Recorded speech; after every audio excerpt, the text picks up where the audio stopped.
2066, la lutte pour les ressources. Que fêterons-nous pour les 200 ans de la Croix-Rouge?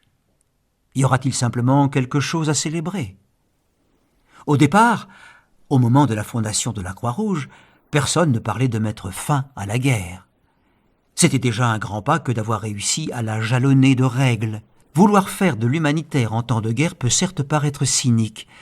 Pourtant, il s'agissait bel et bien d'un progrès. Ce n'est qu'après les 2 guerres mondiales que l'on a enfin clamé haut et fort « plus jamais ça ». Et ce, du côté des vaincus comme du côté des vainqueurs. Les anciens ennemis sont ainsi devenus amis. Il y a encore eu des guerres, c'est vrai, mais plus personne ne s'en est jamais réjoui. Un vrai progrès. Les organisations internationales ont dès lors systématiquement essayé d'arbitrer les conflits, avec plus ou moins de succès selon les cas. Mais au moins, elles ont essayé. Encore un progrès.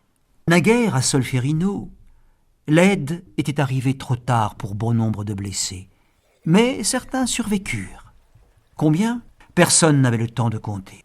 200 ans plus tard, la Croix-Rouge est sur tous les fronts. Partout dans le monde, les ressources sont devenues rares.